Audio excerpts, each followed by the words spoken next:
Another day with Mami A. For today's agahan, naisipan namin ni Daddy J na magtorta ng long time. Pero dahil may pasok ako today, kailangan mabilis ang pagluluto ulit. Kaya naman, imbis na sa uling, dito na lang natin ulit lulutuin sa kalan. Pero sa totoo lang, kahit naman wala akong pasok, ganito ang ginagawa ko pag magtotorta ng talong. Buti nga at nakakita ako ng ganyan dikin, sakto lang siya dun sa aming kalan. After kong maihaw yung talong, ay tatanggalin ko na yung kanyang balat. Mas gusto kasi ni Daddy J yung iniihaw yung talong kaysa dun sa piniprito. Hindi kasi kayang kainin ni Daddy J ang eggplant kapag hindi tinorta. After natin mapil yung eggplant, ay pagsasama-samahin naman natin sa isang lalagyan yung itlog, sibuyas na puti, paminta, asin, at saka yung cornstarch o kaya naman ay harina. Pag well-combine na ang mga ingredients, ay pwede na mag-swimming ang mga longta. Bali, idudurug-durugin lang natin siya ng ganyan. Huwag naman palang durugin at baka wala tayong makain. Ipipress lang natin siya ng ganyan. After niya, na ipiprito na natin yung mga longta hanggang sa maging golden brown or maging crispy. Bahala kayo kung anong gusto nyo, kung crispy ba or malata. Bahala kayo kung anong gusto nyo gawin sa talong. Basta ako, ganito yung gusto ko. Ay, kasarap! Tapos ay nakapagluto na nga rin ako ng pangat. Ayan, ang para kay Diko namin. Pangat. Ay siya, kainan na. Ang sarap nito sa bagong ininakanin. My God. Kain kang pangat? Gusto mo yan? Pangat na fish? What's that? Say pangat. Pangat. Panat. Pangat na galunggong. Pangat na galunggong. Sabihin mo nga. Panat yung dalawang. Panat yung galunggong. Pangat.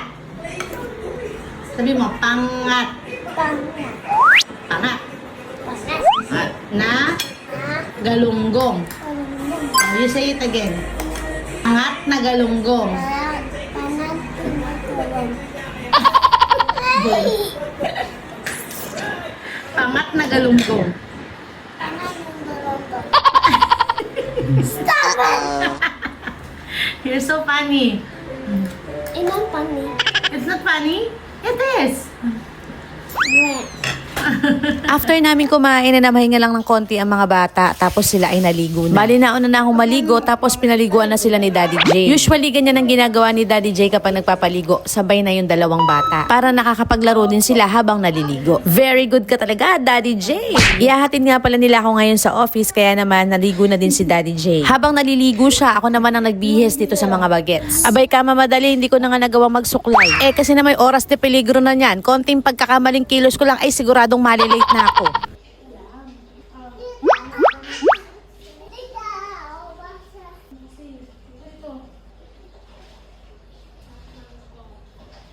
Pagkatapos nga niya, umalis na rin kami kaagad. Kagwa po ng aking driver. Kanya lang bakit ganun parang may sakit yata. Sana'y lagi kang ganyan nakangiti. Pag ikay sumisimangot ay lakas makabad trip. Ay! Another day. Mami, dede. Pagdating nga sa office, get ready with me naman tayo. Ganyan nga ang mga ganap ko pagdating sa opisina habang nagbo-blower, daldal ng daldal. Ay kaganda nga ng shot ko rin Kitang-kita yung rice terraces of the Philippines. Sa sobrang busy ko nga, hindi ko napansin makapal na pala yung aking kilay, kaya naman binawasan ko kahit kaunti. Tapos nga, magmamasilyo na tayo nang maitago ang mga imperfections at ang ating katanda. Ito naman ang pinaka-favorite part ko sa pagme-makeup, ang pagkikilay. Para lang yung pagluluto, tsambahan ba? Minsan pantay, minsan hindi. Minsan oo, minsan hindi. Charis! Tatahimik muna ako at baka hindi nga magpantay.